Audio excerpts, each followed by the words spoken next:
What kind of things do you reenact with people for educational and historical purposes? Well, I started reenacting in 1961 when they were having the centennial of the American Civil War. I was a teenager at the time, and I went to the first Battle of Manassas. And it was at that event that I became very much enthralled with living history and reenacting.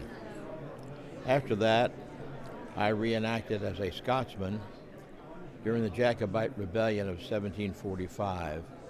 I did that for a period of time.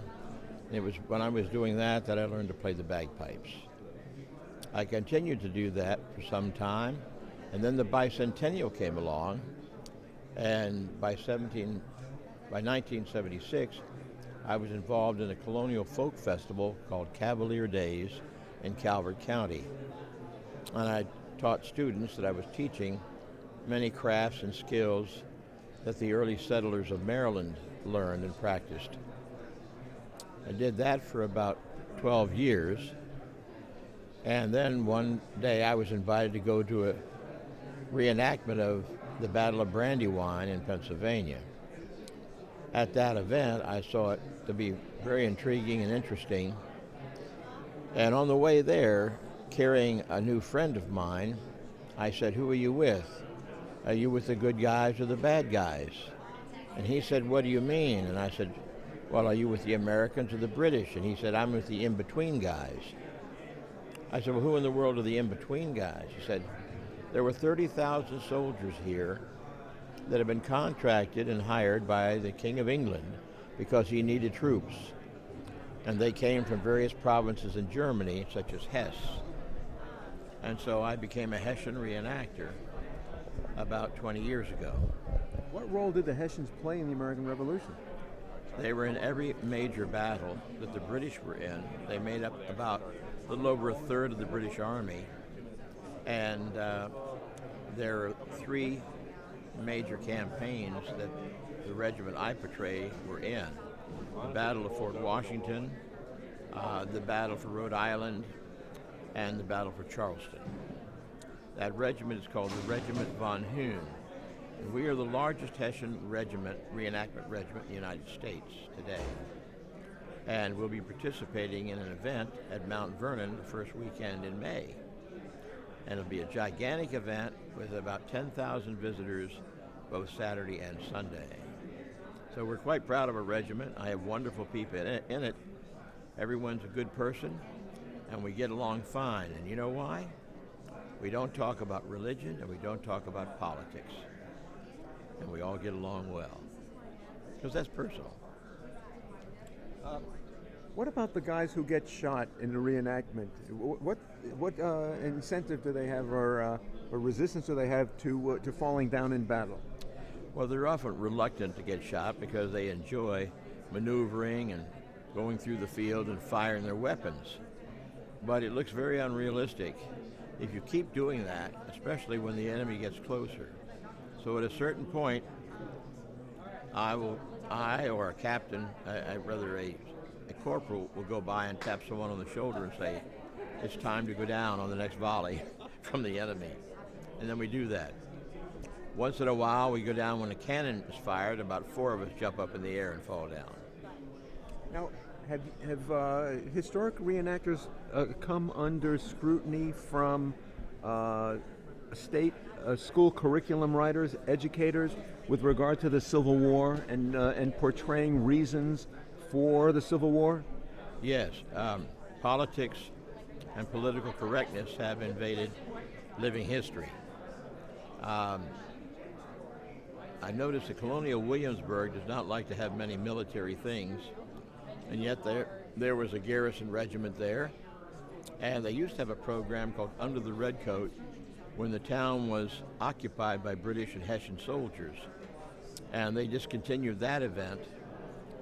So they're emphasizing other things, social issues, and various other themes that are current today in politics.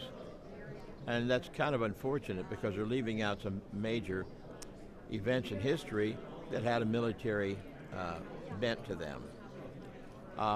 For instance, as of a few years ago, most states decided that you cannot fly the Confederate battle flag in a reenactment. So the Americans can fly their flag, the Union flies its flag, and the Southerners cannot fly their battle flag. That's just a matter of politics. I was around at the centennial of the American Civil War, and also around in the 150th, which happened recently. And I can tell you, the whole mindset of America is very different. We never looked at that Confederate flag and thought about slavery, mistreating people, or discrimination. That just wasn't done. But today, everyone's much more sensitive about these political issues and social issues. Kind of unfortunate in a way, but that's where we are right now. How about in California? I was told that historic reenactors are getting their wings clipped, so to speak, by legislators regarding mentioning any reason, any motivations or justifications for the Civil War other than slavery, such as states' rights or other issues. Has that reached Virginia or Maryland? That's here too. Maryland is a fairly liberal state, most of it, or at least the major populations are in a very liberal area, around Montgomery County, places like that, anywhere around the Beltway of Washington, D.C. And that can be debated. I mean, there are other things involved than just slavery, but slavery was it gave a cause, it gave legitimacy to the North for the invasion of the South. And after all, it was an invasion. But it had a lot to do with economics and other things as well. But slavery was a high moral ground issue to take, and of course it was admittedly a serious problem, should have been rectified at the time of the founding of the country. But we weren't there then. Woulda, shoulda, coulda is the thing you would say probably. And then, wasn't it essentially white people who went to war to end slavery in America? Yeah. Oh, yes. Yeah. We're playing with history in this country today, unfortunately, and being very politically motivated, unfortunately. But, yeah, that's true. And by playing, you mean slightly changing it? Taking a different bent, shading it a different way, understanding it differently than people have historically understood the issue of slavery and the causes of the American Civil War. Yeah. But of course, slavery had to be taken care of. Whether that was the motivation to cause the North, when Lincoln freed the slaves, he didn't free them in the border states like Maryland. The rebellious states are where the slaves were freed at first. And then slowly but surely it progressed. And there are all kinds of issues.